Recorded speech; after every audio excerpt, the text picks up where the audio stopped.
What's up, everybody? Welcome to the Pick Six Podcast, CBS NFL podcast.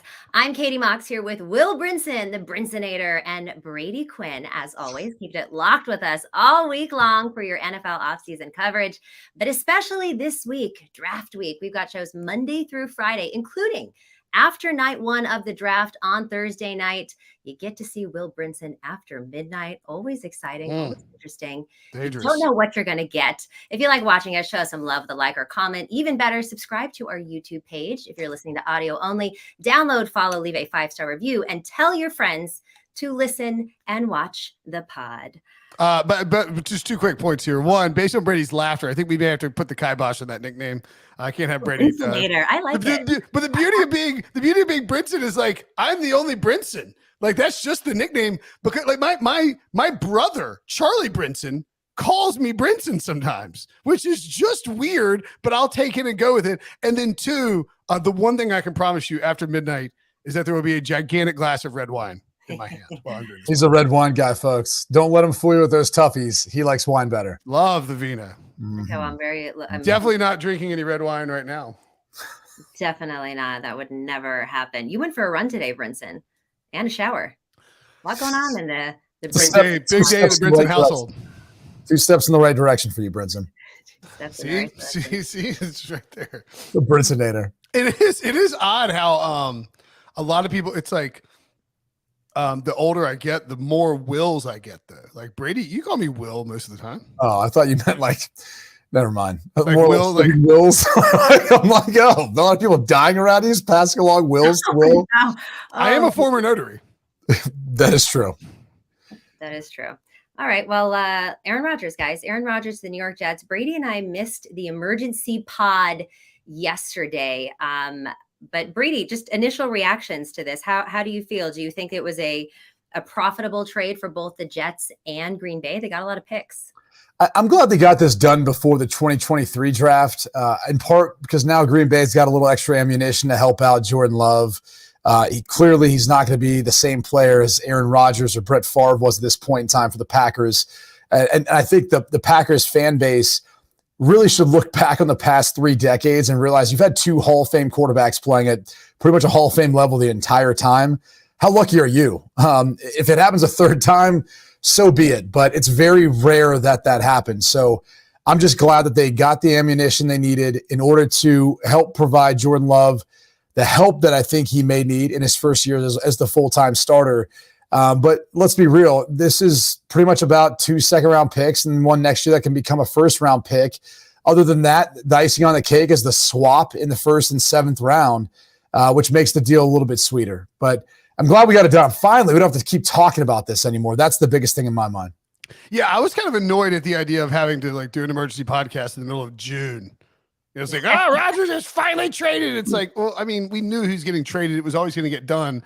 And I think it was important too for the Jets to, bang this thing out before the draft, man. And the Packers as well. You're getting that 13-15 swap. That's fairly negligible. It's just 2 spots, but it still feels like a sticking. If I'm in the Jets, I'm like, nah, I'm sorry. I'm too spiteful. That's it. No, we're not. It's like, you're not going to get Rodgers. You're going to go to the season with Zach Wilson based on holding up this deal between 13 and 15. I'd be like, yeah, that's right. I'm not doing it. But like that's one of those things that you wouldn't be able to do after the draft because you couldn't say we're swapping 2024 first because you don't know where your team's going to end up after the season. I mean, I view the swaps of the 7th round picks as being the most petty. Like the 5th and the 6th, yeah. Was the 5th and 6th? Yeah, like the Packers got back a 5th and sent a 6th or something like that. It's like, really? What is it? 170 and 207 or something like that? Yeah, it's like 190 and 172 or something. Yeah, like it's like, really? Like if that was a sticky point, that's where I'm like, okay. Like that the first round one, I'm like, all right, maybe they want to leapfrog New England, and there's a thought that New England's looking at the same guys we are, and we'd like to be the first one at the bar. Sure. Buy the nice young woman a drink or something. But the reality is that the later round picks, like hopefully that wasn't holding this up the whole time. Part of me thinks it's like the NFL on a conspiracy theory that they just wanted to kind of keep this news cycle going. And after last year's draft when there was all the news about potentially Rodgers and a trade or something, that came out? Was that 2 years ago, maybe, when he decided to come back? It was 2 years ago, and it was like during the pandemic? There was like a lot of buzz about him. Right. But, no, it was Adam Schefter got on ESPN the morning of the day of the draft and was like, Aaron Rodgers is demanding a trade. It was like, and like it was the biggest news of the draft week, and this is now the biggest news of the draft week. And the problem was it was on that day, I believe, and it kind of, so people are like, oh, it's taken away from the draft picks and all that. I'm just glad it happened at the beginning of the week. We could talk about it, move through it, and then move onward as we kind of evaluate what each team's going to do in this year's draft. Where do you, if you had to guess, like, all right, so next year's Jets first round pick, like, let's say Rodgers plays 65% of the snaps. I'm placing the over under at 24.5. I think it's a really good number. So we're going to say 25.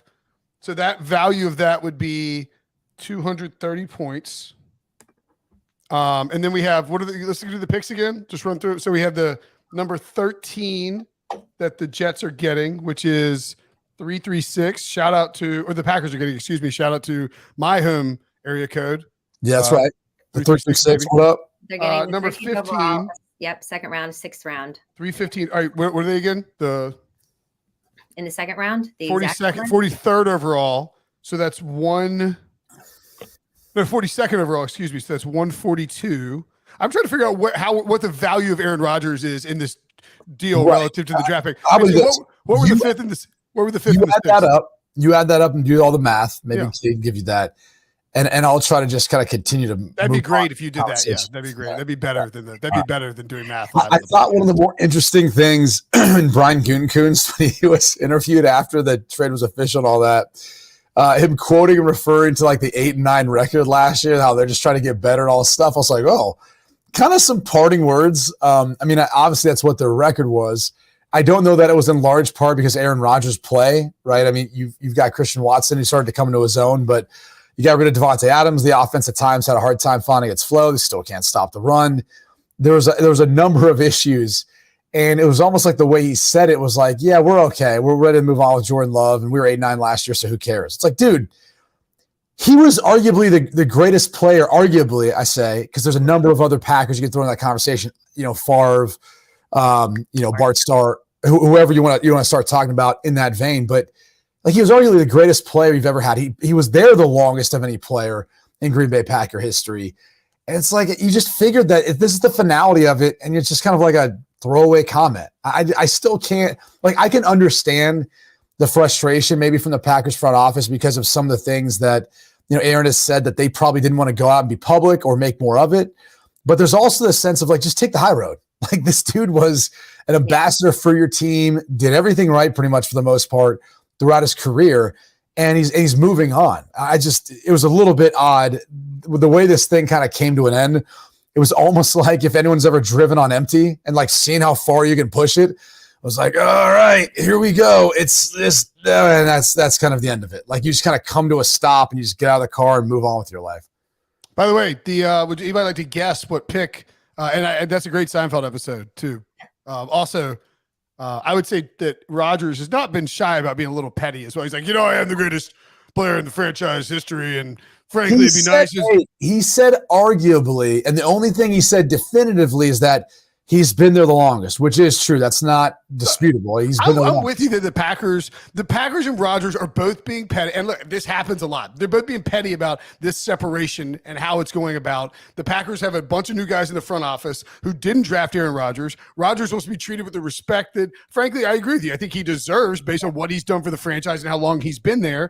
And when you're exiting like that, there should be a big statement that's like, Aaron has done so much for this franchise. He won a Super Bowl. He went to a bunch of title games. Like, he's ushered in an entirely new era of Packers football post Brett Favre, and we wouldn't be here if it weren't for Aaron Rodgers. And he is one of the greatest. Like, do all of that. Like, even the Patriots did it for Tom Brady. Right. Even Belichick acquiesced to Tom Brady. Was like, well, Tom was a great player for several years here with the Patriots. Thank you, Tom. Like, that. Sure, was it? Could have been better. Yes.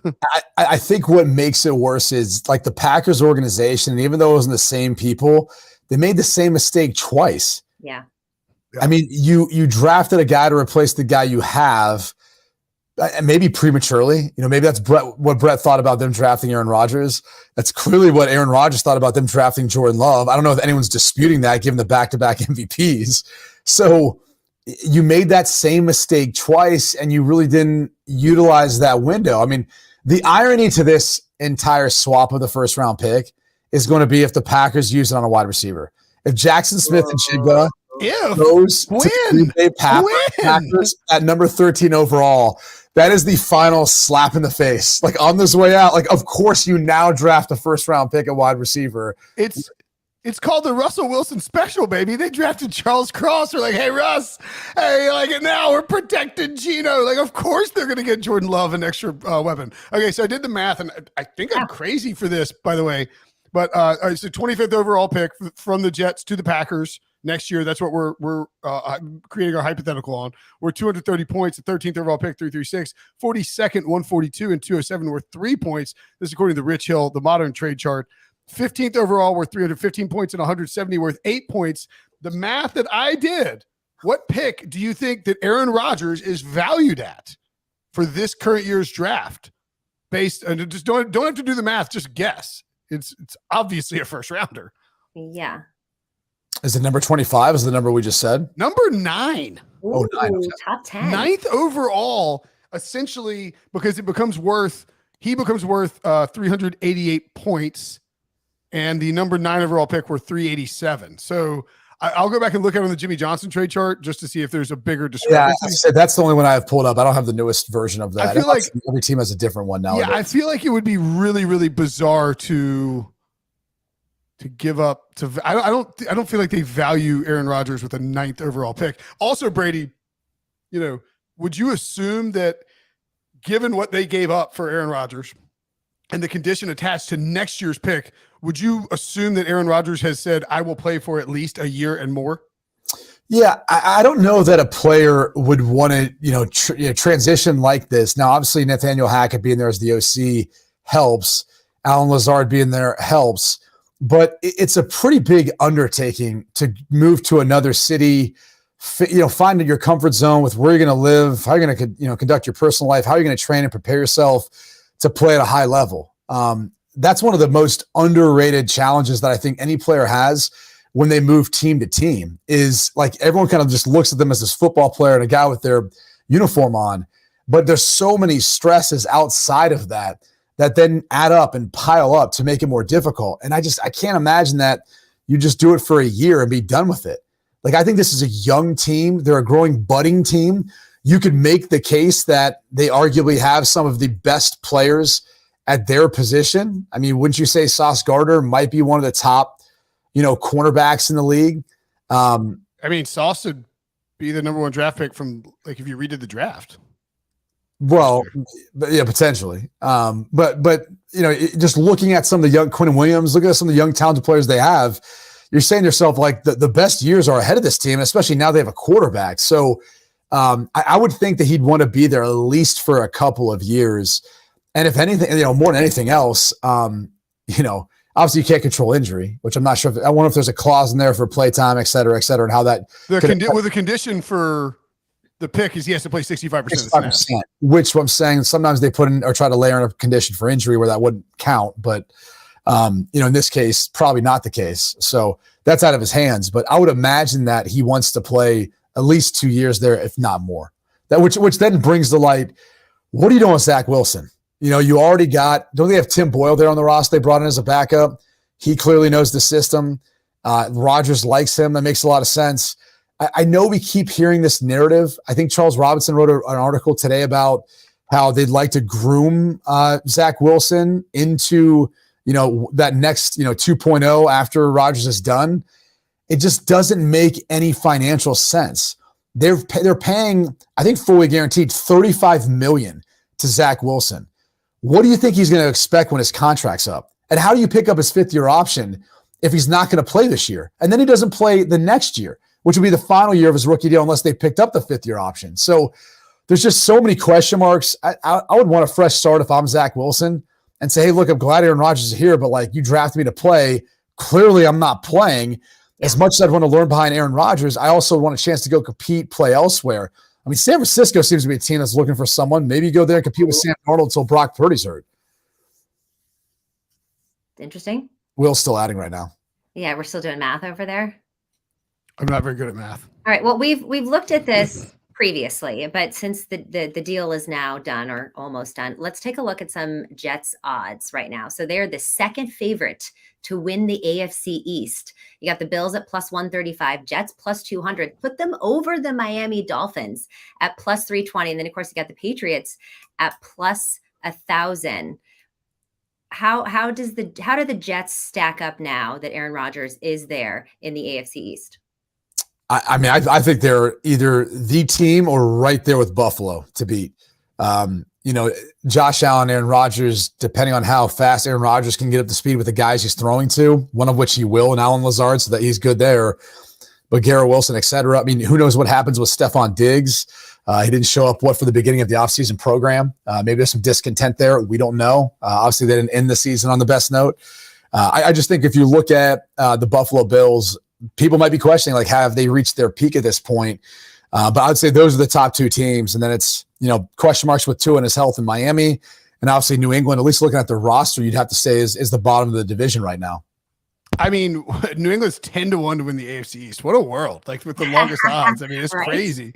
The Jets, we said 2-1. And then to me, I would say this. I disagree with Brady in the sense that I think the Bills are exceptional value right now.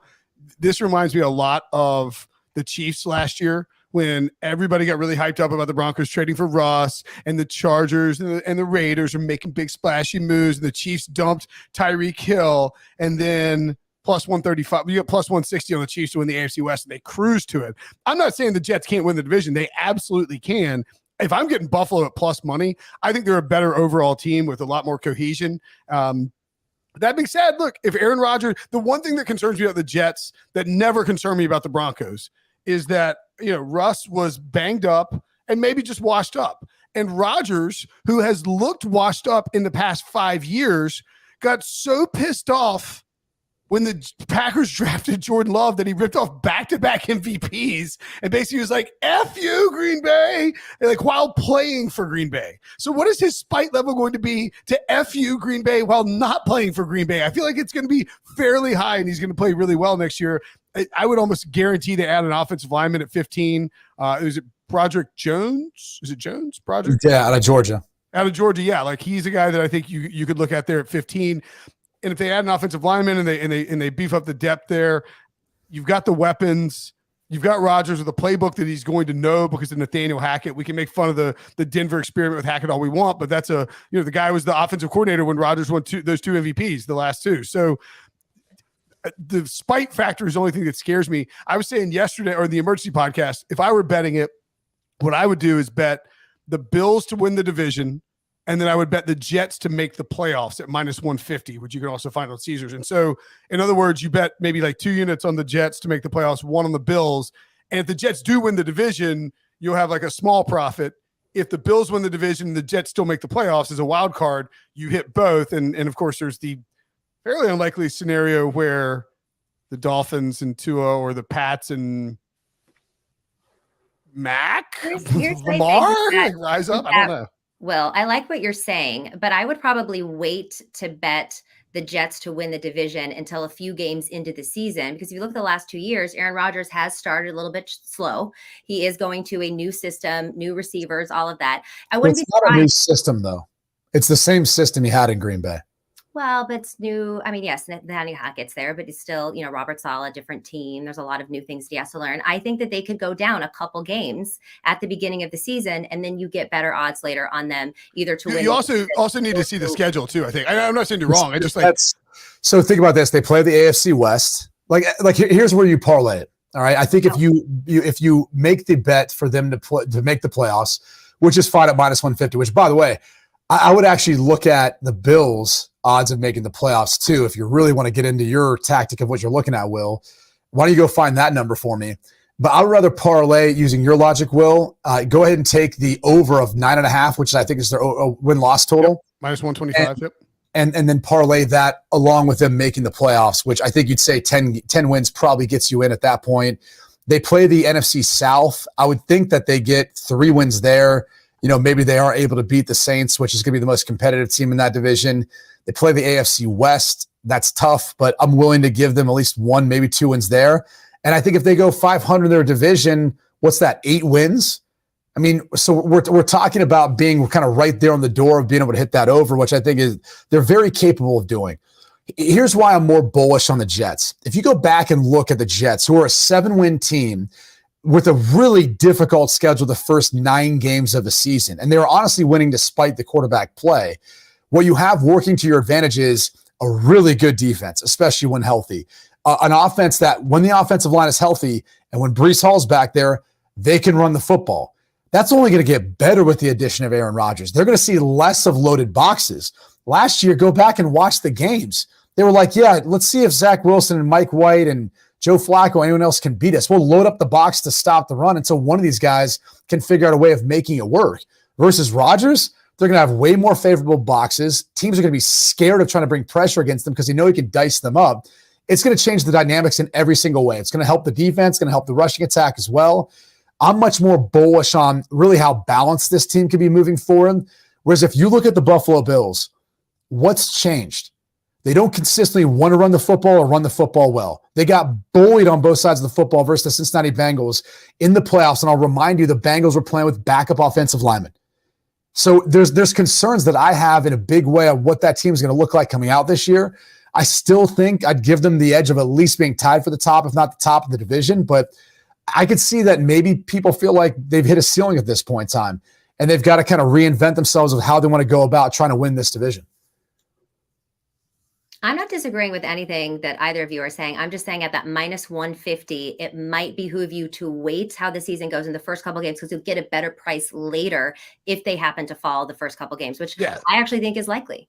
Well, but again, like I think you just have to see what the schedule is too. Like, they could draw, and as Breach noted yesterday, they're going to get 5 primetime games. Like they're going to get the absolute max number of primetime games. So which is funny you bring that up, right? Because that's one of the fastest ways to figure out how the NFL feels about you. Like when you're a player and you look at your schedule and you see like how many prime. Now sometimes you're in a smaller market. Yeah, it is what it is. But you're like, if you think about it, okay, they're definitely going to be primetime versus Kansas City because they play them this year. Yeah. Maybe the Chargers, probably not Las Vegas, and most likely not. Who's the other team in the division? Denver. Maybe, probably not Denver. NFC South, probably not. But within their division, I would say definitely the Bills. One of those for sure is going to be on prime time. Maybe even Miami in that mix. Dude, a Pats Jets game will be Rodgers versus Belichick. They'll put it in prime time. They won't care. Well, they also are going to play Dallas. That's for sure. In prime time. So that might be Thanksgiving, dude. So what's that, 4 right there? Maybe 5. I mean, they're for sure going to have 5 primetime games. Yes. My question is, how many do the Packers have this year? Ooh. 1. They've required 1 Thursday night game for the Packers. Yeah, that's where you're on that team. You're just like, But Brady, you bring up such a good point because last year when Russell Wilson went to Denver, we were punished with Denver primetime games almost the entire season long. Do you think maybe that could be some kind of a curse? Like if all of a sudden the Jets get a bunch of primetime that you worry about it? I mean, we all thought that Russell Wilson was going to be a lot better than he was in Denver. There was a lot of dynamics though that play into that, right? I mean, you're talking about in that case, West Coast to West Coast, but Russell had been through a number of systems. Shane Waldron's system, going back to his time with Sean McVay, and even back to deeper roots from some of him when he first started his career with New England. I mean, it's nothing like what Nathaniel Hackett's running in their West Coast. So that was a much more difficult transition. He wasn't bringing along a wide receiver with him. Rodgers is going to have Allen Lazard there, and that's if they don't sign anyone else that potentially he's close to or maybe once on the roster. I get the feeling this is going to be a little different as far as the transition. And also, you're talking about a guy that has won, 4 MVPs? Yeah. Versus Russell, who I mean, has he still not gotten a vote at this point in time? No, he's never. Ironically, the 1 year in which they expanded the voting to allow 5 first through 5th place, Russell Wilson sucked and did not even warrant consideration for even even top 25 or 50 MVP candidates. And look, the bottom line is Russ was really bad. like Rodgers was not as good last year, obviously, as he was the previous 2 years when he won MVP. But we had this lengthy track record of Aaron Rodgers playing really well. He is older, but Russ was really bad at the end of his Seattle run, and he was hurt too. That hand injury, we talked about it, Brady, when he came back from that, the initial hand injury, you noted, you were like, look, and because Dak Prescott had the same thing, and we noticed it when Dak came back. Like, it's hard to grip the football. You're changing your mechanics. You don't trust yourself. All of these things. And then Russ, I think very much in a different way than Aaron Rodgers will handle it in New York. Even though Aaron Rodgers will certainly command, he has Russ had carte blanche to do whatever the F he wanted. Like he was he was Nathaniel Hackett's giving him 3 plays and he's deciding which one he's going to call. They're just running this organization like a clown show. I'm not saying the Jets are this magical, brilliant organization, but they won't be letting that happen, I wouldn't think. Well, and that really wasn't what Russell was doing in Seattle. So again, that's more of a transition. As far as what anybody does anywhere, right? Not necessarily. I mean, Rodgers will have the ability to do whatever he wants when he's out there. He's playing. I know, but I'm saying like Hackett would call 3 plays. Russ would hear the 3 plays and then decide which. Like you could just see it happening on the field. You don't call 3 plays. Usually, you have different alerts within that. You have a number of plays you can get to or audible to. I'm just saying what Peyton Manning said on the broadcast that he. But what I'm trying to explain to you is you have 40 seconds on a play clock. Especially in the West Coast offense, it's so wordy. There's no chance you're going to get all 3 plays called. You might be able to get 2, and then you have an alert to something else, but you're not calling 3 full play calls.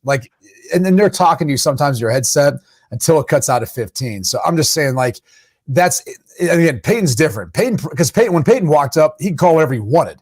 If he wanted to check to something else and he saw like a 3-man side on an open side, weak side run, he could check to that. But there's not a lot of quarterbacks that are given carte blanche like that. I'm not suggesting that I know more about calling plays at the NFL level than you do, or at any level, really. However, I would point out that the Broncos did have a substantial number of game penalties early in the season, which may or may not have something to do with that. Anyway, moving on. It has to do, again, with the fact that when you get a West Coast offense, and that's more of the mechanics of calling plays in a game, like everyone made it a big deal when he went to a wristband. There's nothing wrong with the wristband. It actually expedites the process. Instead of the play caller calling the play and the quarterback calling the play, he's just saying 42. Wristband 42, flip 42. And all you're doing is looking at the wristband, okay, reading it off. So you're only saying it once. It's a much more efficient process. So I'm not really sure why it got such a negative, I don't know. So Russ went away from the wristband. That was the problem. I thought he didn't have it, and then he did have it. And then I think eventually he went back to the wristband because they had so many delay game penalties, and it was just a huge, the whole thing was an embarrassment. Right. All right, guys, we got to take a quick break here. But before we do, if you haven't checked it out already, make sure you tune in to the CBS Sports Golazo Network, the first of its kind, free 24/7 channel dedicated exclusively to global soccer coverage. It's now streaming on the CBS Sports app, Pluto TV, and Paramount Plus. Get your morning started off on the right foot with Morning Footy, our weekday soccer culture-driven morning show beginning at 7 a.m. Eastern. Plus, don't miss the rest of our top-notch programming, including live matches and re-airs, original studio shows, highlights, documentaries, and much more. CBS Sports Golazo Network is the ultimate year-round streaming destination for fans of the beautiful game. This is the Pick Six. We'll be right back. Meanwhile, on Paramount Mountain. Okay, we have the northern face, the southern face, and the Sylvester Stallone face. Of course. Hey, how you doing? How you doing? Is that Dad? Yeah. No, don't sneeze. Dear God, no. Hold it. Hold it. Don't do it. No! Ha! Gesundheit. Thank you. You're welcome. I've never seen that commercial before. Welcome back to the Pick Six podcast. Katie Mox here with Will Brinson and Brady Quinn. If you're not following us on social, please do at Pick Six Pod across all social media platforms. So there was some buzz this morning on the draft. A bunch of sports books pulled out the top 3 picks and changed the odds. Will Levis going number 1 based on a Reddit post. I know, Brinson, you had this as your horrible mock draft number 1. So all right, so a couple of things on this. One, welcome to 2023, where literally every sports book, legal sports book, Caesars, redacted. I mean, whatever I'll say. FanDuel, DraftKings, whoever it is. PointsBet now has like Will Levis like plus 350 to go number 1 overall, something like that. All these legal sports books panicked and moved Will Levis odds based on a smattering of bets that stem strictly from a Reddit user who posted it was like sale approved A3488. He said, it's like basically like a friend of a friend of a friend knows Will Levis. This is not actually what happened, by the way. This is a spoof that Billy's putting up on the screen, but we can read it. It's pretty funny. It's a fake quote from Will Levis. So don't. He's like, yeah, I can explain this. That's my crazy cousin Ronnie. I told him I was going to first overall because he wagered $5,000 on it after getting drunk at the family function last weekend. Ronnie's a loose cannon. He threw mashed potatoes at grandma one time when he was 9. Man, you just never know what Ronnie's going to do. Essentially, this is what this guy wrote on Reddit. He was basically like, my buddies, he's like, I know, he's like, Will Levis is telling his family members that he's going to go first overall to the Panthers on Thursday night. And the odds came crashing down. People freaked out all morning long.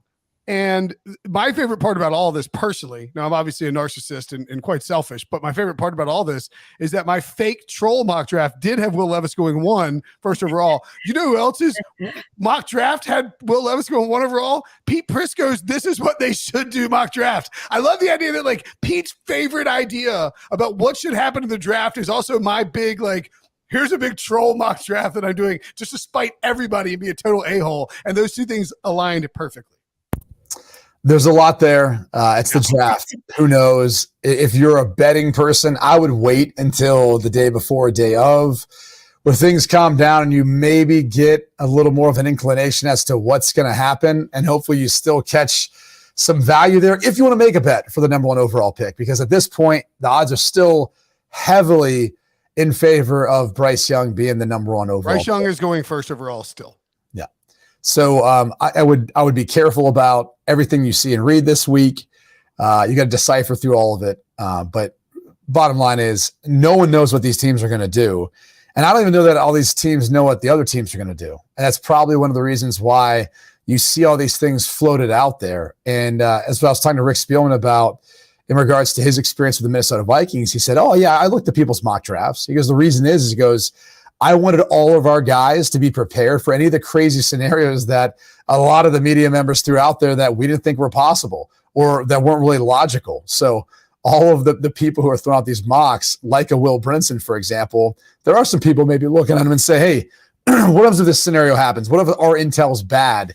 How would we react in this instance? So I don't know. It's going to be fun. Like Thursday can't get here soon enough, which, by the way, just on that note, I hate the fact that it's like a Thursday, Friday, Saturday thing. I loved like my experience, but also the experience back then when it was just all Saturday, all Sunday. You just took the entire weekend and you cast it aside because you're plastered in front of the TV watching each. It's a family program. You can't be all drunk in front of the TV. What? You said plastered. Well, I mean, more of like a fixture, right? Like just sitting there watching the TV. Yeah. I'm trolling. Blasted would have been the better term then. Smashed. You were smashed up in front of the television. No, but I liked that draft process better. I know that's not made for TV and it's not in prime time. So obviously the NFL's never going back, but no. I always think about I remember I was living in Winston-Salem, and I remember like somebody was like having a cookout at a house. It was the year Chris Johnson was drafted first overall, and I was like having to cover the draft, but not like really like, it wasn't like this. Like we weren't doing like a show or anything like that. Maybe a couple articles and everything, but it's like it was just like the first round just happened, just right on to the second. And now it is. There's so much emphasis. And I do think it's interesting too, if not that the change is different, but like the emphasis that now is put on first round picks is so much greater because of the coverage that comes with the first round. Like Thursday night is just the whole first round. And I think you have a lot of casual fans or even like big NFL fans who are not going to watch Friday night's draft coverage. They'll check in and look at you have millions watch it, don't get me wrong, but like I have a lot of friends who are huge sports fans, huge football fans. They're not going to spend their Friday nights watching the NFL draft. They're going to watch the Thursday night. They're going to see the first round. Like the first round is so separated from everything else, every other part of the draft. And like, so like an unnecessary amount of emphasis is put on it. Like the 32nd overall pick, or in this case, this year, the 31st overall pick is weighted a billion times heavier than the 30, usually 33rd, now 32nd this year pick, even though we're talking about a 1 pick difference just because of the first round. Well, that and the fact you get a 5th-year option, which for some teams, especially for quarterbacks, is really important for evaluation and team control for that player, for that asset. But to your point, I mean, it is essentially what it's become. It's become the greatest reality TV there is. And just having been through it before, that's the like hard part to describe to people is there's not many people who get to live out their dream of something they do. But then you get to the point where you're choosing how to live that out. And you have no choice whatsoever. Like you just are a part of the process and it comes and it goes and you're watching like everyone else trying to figure out where you're going to end up going and where you're playing or continuing your career. So yeah, it's crazy. I wish they kept it the way it was. I understand why they don't, but it is going to be fun to see, where a lot of these players' careers continue on in the NFL come Thursday night. But I'll still be watching Friday. I'll still be watching Saturday to see where all of these guys are going to end up being drafted and how they help out the rosters. Well, Brady, I want you to expand on that a little bit more. What is the week like for these prospects? Because you got to think, you read the mock drafts, right? You're listening to the news. You're seeing all of this. We're going to talk honestly aren't. Like that's one of the biggest. No, not at all. I mean, like maybe someone else around you is, but as players, you're pretty insulated from all this stuff. And I don't want to say you're ignorant to it because, people will make you aware maybe of what people are saying and what's going on, but you're not spending time searching throughout or looking at it. At least I wasn't. I know a lot of the guys I was training with and preparing for the draft or really to go play in the NFL with weren't really, overly locked in on that. I mean, as a prospect, especially the past couple of months, your days are long. I mean, you're training, you're going through interview training, you're looking at film, you're not only looking at your film, NFL offenses, you're getting treatment, you're working through injuries, you're working on your diet, getting good sleep, all these things. I mean, you really do have blinders on, like one of those Clydesdales you see at like Central Park that are toting people around. Like you're just kind of focused on getting the draft and then getting to that next step in your playing career. So the week of, like for the guys who go, at least this is how it used to be, you're busy. We were on a bus like every morning at 7 a.m. This is back when it was in New York City. And we were going around different events. It could have been a Nike camp. It could have been visiting a hospital and some sick kids in a hospital. But it was all sorts of different events within the NFL, going and visiting Roger Goodell. We were his first draft class back there in 2007. And so you'd get done, and then that night you'd have various marketing obligations or parties and things. And there was like sometimes some days were devoted to just that, right? Like you were there on behalf of Sprint, you're there on behalf of EAS, you're there on behalf of whatever Xbox, whatever other sponsorship that I had at that time. That's what you were doing like for an entire day. No, I'm done. Yeah, calling whoever, saying no, I'm done. Like literally, like you were doing that for hours, and then you get done, done at some point in the day. You go work out and you try to get a good dinner and you're going back to sleep. So you probably got a Hummer during that whole stretch, right? Like, I mean, at some point, right? Yeah, like that was another deal we had. So there's a lot of stuff going on for some of the top prospects. I don't know how it's changed in that regard now that it's a little more remote and you're going to Kansas City this year or wherever else in the future. But that was essentially what it was like. It's a busy week. And so you can't pay attention to everything that's said because there's so much stuff out there. And especially nowadays with social media, there's just almost too much stuff out there. I would just like to point out that I'm glad I was not a full-blown, full-time NFL sports writer and like tweeter, and that we didn't have Twitter Twitter like we know it now in 2007. Because like when Brady and I started working together, and I was like, oh, like Brady and I, like we're buddies. I was like, oh crap, I gotta Google and make sure I didn't say anything bad about Brady. Like, thank God CBS. Like, if you Google Breach, you can find some stuff that Breach said where he called him like I don't think he called you like a D-bag, but he definitely called you like a couple of names that like inappropriate. I, however, only that's just jealousy. That's just jealousy. Right. Breach was born a very small, insignificant man, and and I can say that now because I work with him. So I get it. Like when you're like him, you're like a little chihuahua that wants to bark and make some noise because you feel like no one's listening to you. That's why he writes these very tantalizing headlines to draw you in. And then you read the article and there's no substance. It's like a tweet that someone said. So, yeah. Billy's got his look how stoned Breach looks in his CBS mugshot there. Yeah, I mean, but the point being is like I never wrote anything bad about you. And if I did, I always said this. Here's think about this. people get so worried in the media about like doing their job, which sometimes they have to be critical. As long as they don't cross the line, that's kind of a different point. But you have beat reporters who, you go play a bad game, they might hammer you for their performance and all that. I was never one to take the approach of saying, oh, all right, I'm going to be a jerk to this guy. Like, that's what he gets paid to do. I didn't play well. I promise you, whatever he wrote, it's not as bad as what I'm saying to myself or what I think of how I played. So I was never one to take it out. Now, not every player feels that way. A lot of times they'll come at some folks, but yeah, you can't say bub. That's the line. You cross that line. Yeah, we're not bubs, bub. Which is funny because I always was called bub or bubby when I was young. For whatever reason, I liked Bubby Brister. So it was more of an endearing term to me. I side with you on that one. All right, so us bubs over here are going to take a quick break. You're watching Pick Six, and we'll be right back. Absolutely magisterial here.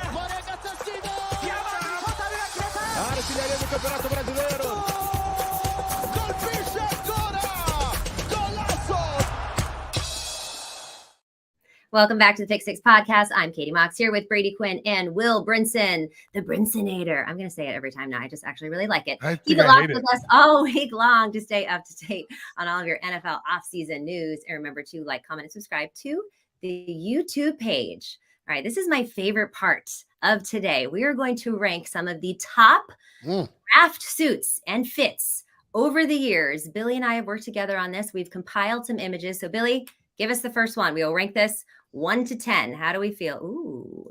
Oh, I like that.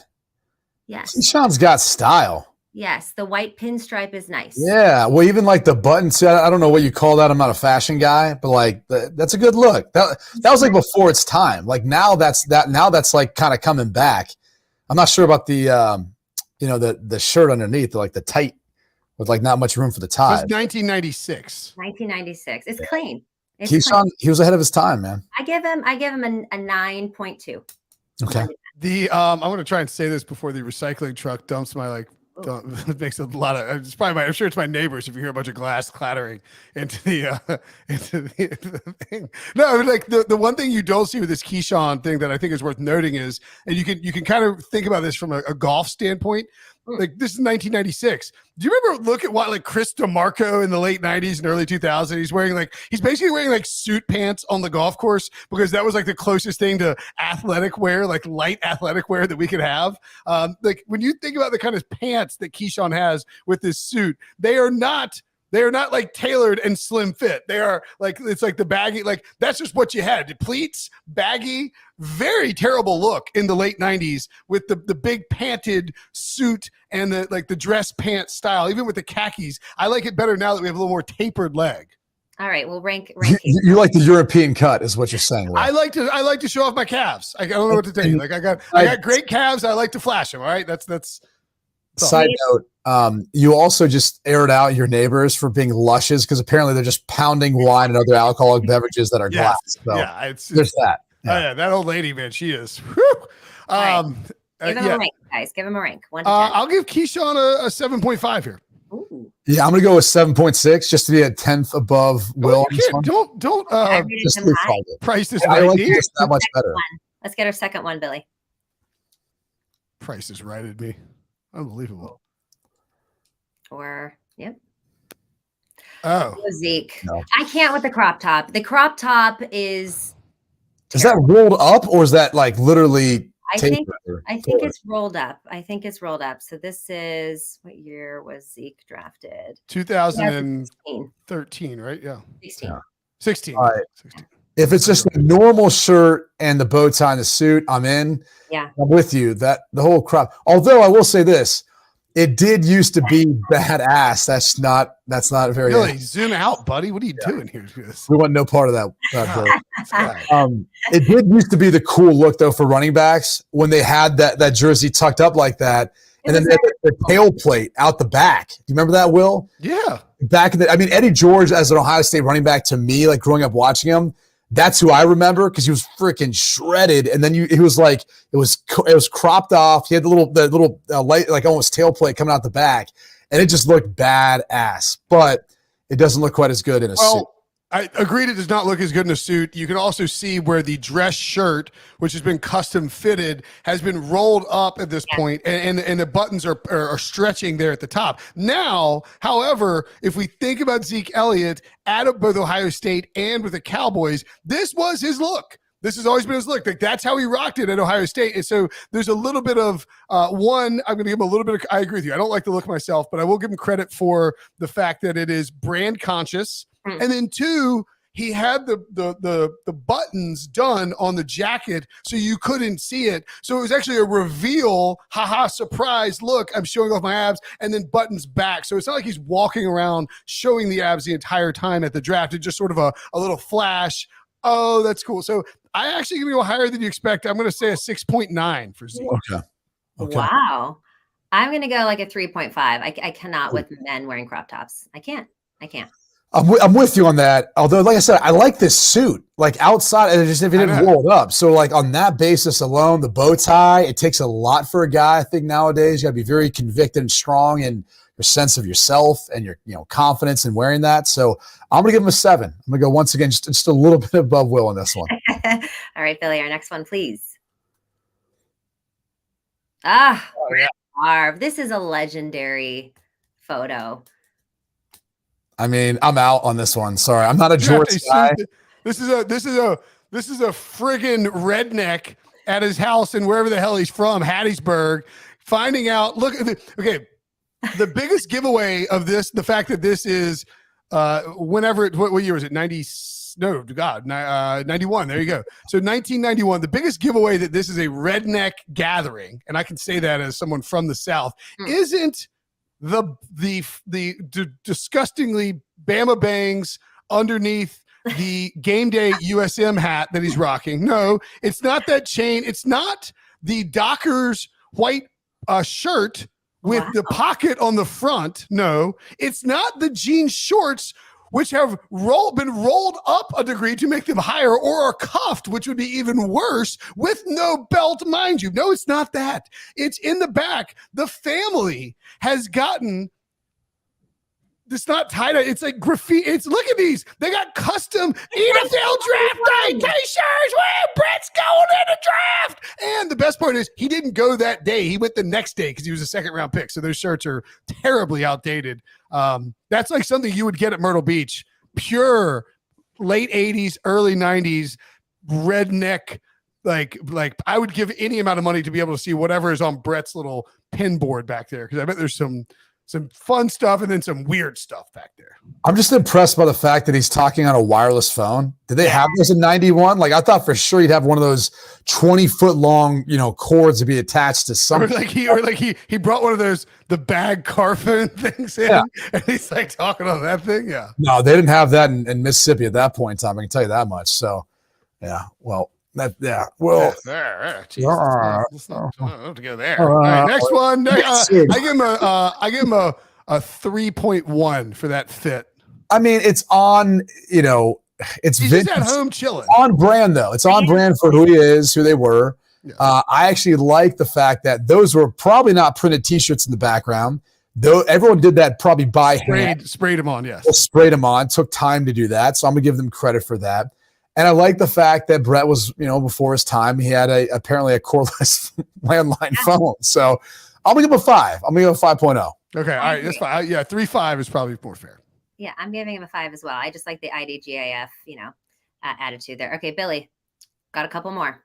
Whole different ballgame too if you're not at the draft and you're watching from home. You can Comfort's got to take over. For instance, watching now 2 years earlier, these guys aren't from the same place, by the way. Deion Sanders and Brett Favre. This is 2 years earlier. Deion Sanders with Andrea Kramer, who, if you weren't sure it was 1989, her haircut will tell you. Deion decked out in just coated in gold, incredible sunglasses, has just been picked. By this is when he was picked by the Falcons, right? Yeah, he was picked by the Falcons. I think 5th overall, something like that. And look, Primetime's got.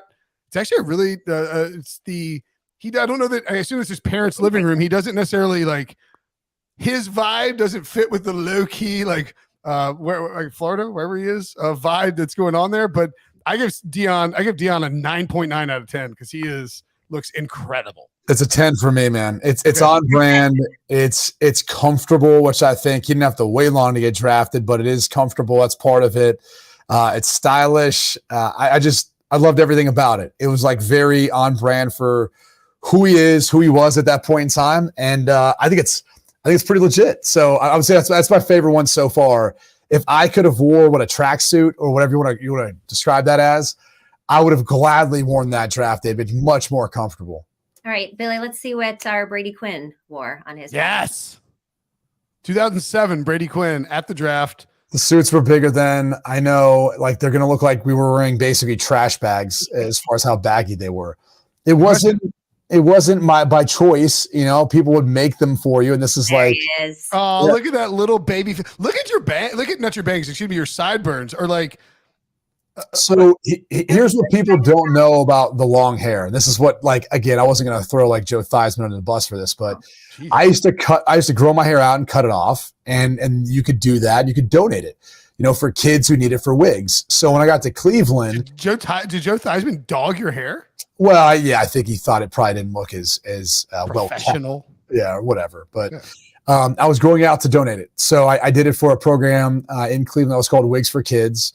I used to do it with Oz, who was my barber back home, good buddy. And so he would cut it off. We'd send it in. So that was why the hair was long. The suit. You thought you were going to the Browns. You wore a Browns suit. I swear to you, it's funny. That had nothing to do with it. It was a 3-piece suit, which I liked. I thought that was cool. Oh my God. Does that tie have the little, well, first of all, you're matching your team. I mean, you got to get some credit for that. You get some credit for that. But no, here, this is very like 2007 or just mid 2000s. The tie that's going on there. Do you see the little, it looks like a zoom in on the tie. And by the way, shout out to Brady Quinn supporting Virginia Tech. The shooting had just happened there with the VT logo there. Brady, a philanthropic guy, of course, to his core. But do you see the little things? They look like commas. That's like the ultimate lawyer tie. And you can see with the way that this has been adjusted where Brady's jammed the collar into the suit here a little bit and the tie isn't exactly flush. We talked about this. I was eating Chipotle about 30 seconds before this photo was taken. Oh, that's right. I was whipped off of Roger Goodell's couch in his green room and I was thrusted on stage. And I was like, someone throw me some gum. My breast was awful. Now, here's my favorite thing about the whole photo, though. It's only because, like, someone who, like, I understand – you're coming out of college, 2007, like a guy in Brady's situation. That brim can't be flat. That brim has got to be curled. It's got to be curled. And Brady's in such a panic that you can see where it's like it's mashed the wrong way that he squeezed it too tight on one side. And so the brim of that cap took all of the frustration out from waiting for so long. As soon as it was given to me, I probably bent that thing like it was some sort of piece of iron at that point. I honestly, in this photo, I was probably trying to hold back some emotions. I'm sure.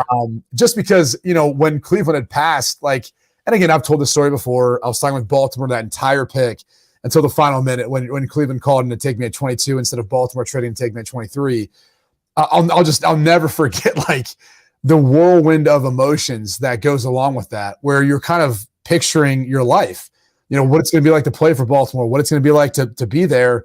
And then next thing you know, a team that you didn't think was possible because they already passed, took someone else at 3, comes to get you. It happens to be a team you grew up, cheering for or rooting for.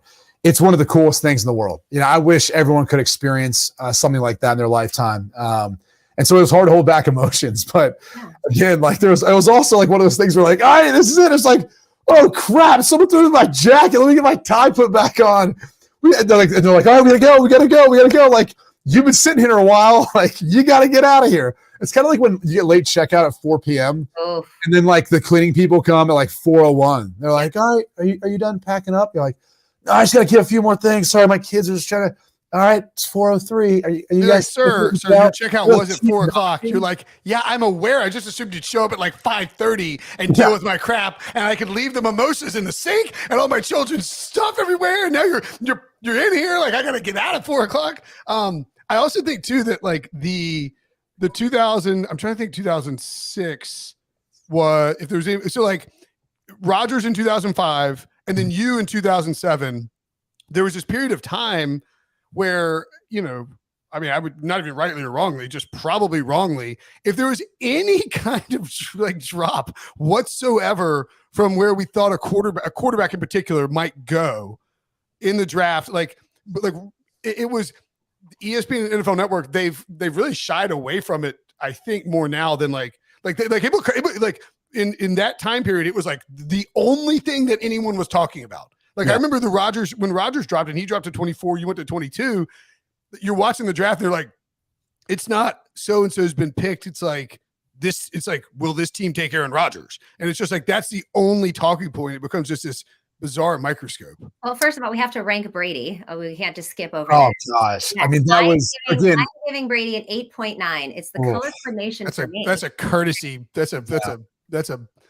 I'm giving Brady a that is such a I'll give myself a 4. It wasn't that bad. It was a 3-piece suit. It was, first off, even back then, I remember like the suits that I used to wear for like college game days. Like they'd be a little tighter than that.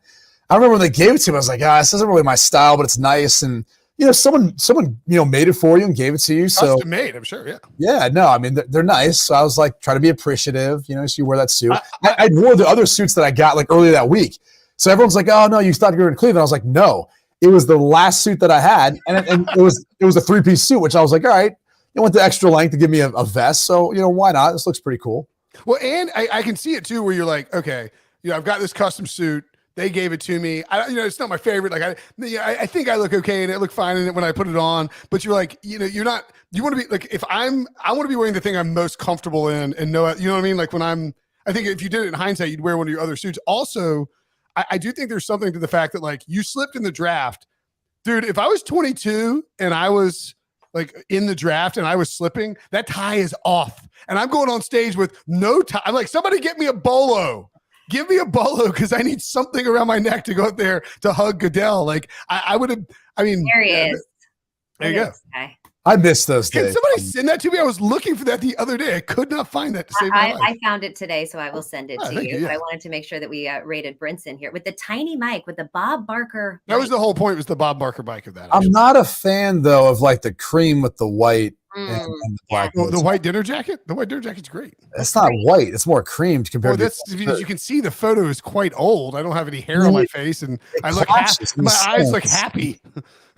It's just it's hard to look at it. It clashes. Like you really could have got like a whiter jacket. That's just not true. It doesn't clash. And I would say that at this point in my life, like I don't think I'd hosted. I don't think the Pick Six podcast had started yet. Your bow tie's crooked. You've got your pin. The bow tie's not crooked. It's the way the microphone is messing it up that makes you think it's crooked. That doesn't even make any sense. Also, I believe that I just got like chokeslammed by a professional wrestler at that point. So I'm just saying, this might be my lowest score of the day. You, dude. That's your pin should be higher. It's like probably nipple height or whatever that is at that point. Your bow tie's crooked. Your jacket's cream. It needs to be white. I mean, the best thing you're doing there is you're not corn dogging the mic, which tends to happen sometimes when people, the way they grab the mic, they're holding it like it's a darn corn dog walking around. And you're cleanly shaven, and your hair looks about as groomed as it does today. So I'll give you some points for that. How about this? I'll give you a 4.5. I'm giving you half a point better than I gave myself. All right. Personally, I wouldn't take this level of disrespect. I will retroactively, since I never graded you, give you a 4.4. Okay. I will give Brinson a.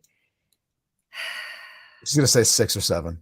I was Just give me the same grade you gave Brady, so we don't have to have this. I was going to say like a 7.8 because Brady does bring up a good point about the cream and the white. That is the only thing. Like you can't not see it now, Will. It's a white dinner jacket, guys. Color coordination, and it's a white dinner jacket. It looks cream. I don't know. It looks cream. All right, we got to get out of here. But before we do, let's just share our favorite draft memories. I'll go first. 2020 virtual draft. The Patriots are on the clock. Bill Belichick and his dog Nike is sitting right there. I thought it was one of the most hilarious moments.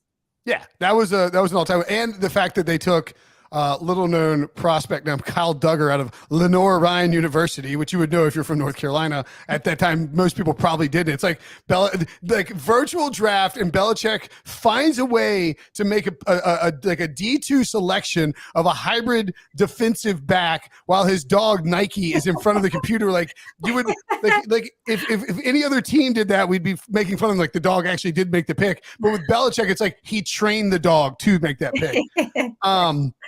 Mine for me, non-gambling edition, Trey Lance going to the 49ers was highly lucrative for yours truly. So that was fun. But I would say, I mean, honestly, my favorite NFL draft moment was probably in 2011 when it was my first NFL draft for CBS, and they flew us to New York, and we covered the draft in Radio City Music Hall. And at the time, Carolina Panthers, a team that I actually liked at the time, I don't care about them now. No offense, the Panthers, took Cam Newton with the first overall pick, which was just really cool. Like the very first draft moment that I had working for CBS was watching the Panthers take future franchise superstar Cam Newton with the number 1 overall pick. So that was kind of cool. Also, I would throw it as an honorable mention when the Seahawks took Russell Wilson, I think like right after the Broncos took Brock Osweiler. And I told Pete Prisco, Russ will be better than Brock. He's like, watch it. Sun Devils rule. Pack drools. Ha, ha, ha. Or something like that. Oh my God. That impression. That was a really good impression. And he probably would say something like that. Yeah. But besides when the leaves turn brown, I wear the league crown. Besides my own, which was, it took a while to get there. But as I said that day, and to this day, I still say, like, I wouldn't have changed anything. It was an unbelievable experience. My family got to be in New York for that week, got to experience New York City, which was awesome.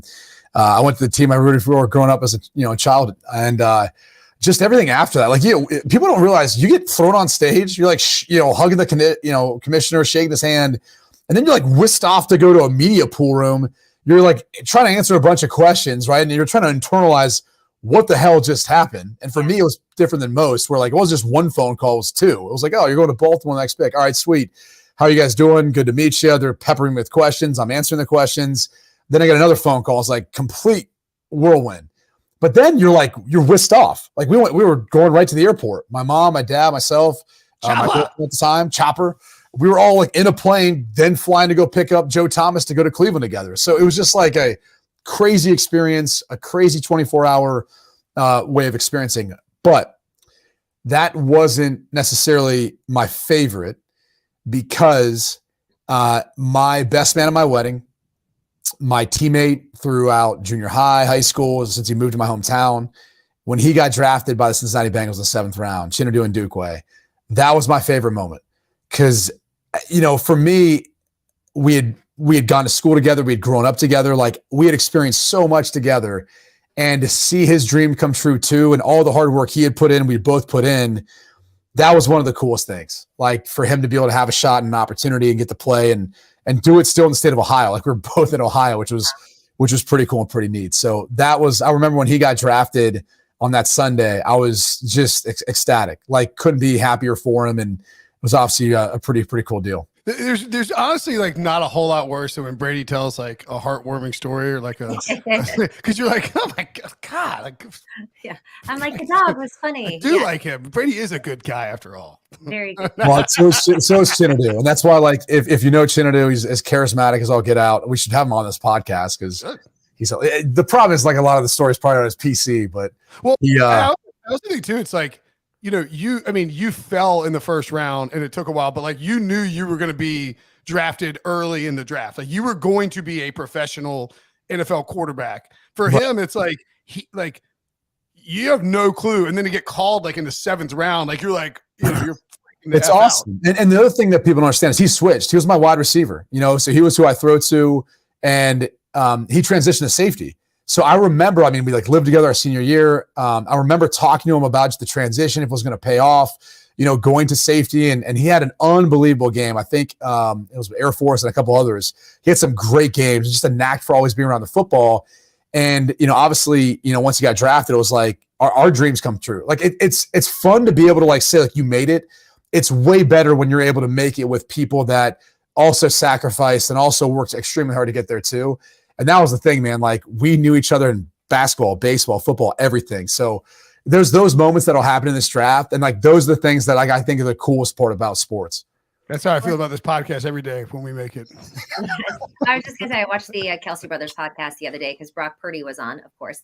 And they were talking about just how cool it is to be able to play with your brother in this league. And you got to think it's probably similar to the Bosa brothers. And I watched when Nick Bosa got drafted, the hug that he had between him and Joey was unlike, it was almost more than the mom and dad. But yeah, when you're both in this hustle and you're both trying to make it, and then, you know, your little brother comes up too, it must just be the coolest moment. It is. It really is. All right. On that note, guys, we are going to get out of here. Thank you so much for joining us today. And make sure that you tune in with us tomorrow a little bit earlier, 11 a.m. for more NFL offseason coverage. Remember, of course, like, comment, subscribe on the YouTube page. And if you're listening to audio only, do the same. Download, follow, leave a 5-star review. As many hands as Brinson was just waving at us, and tell your friends to listen and watch the pod. Goodbye.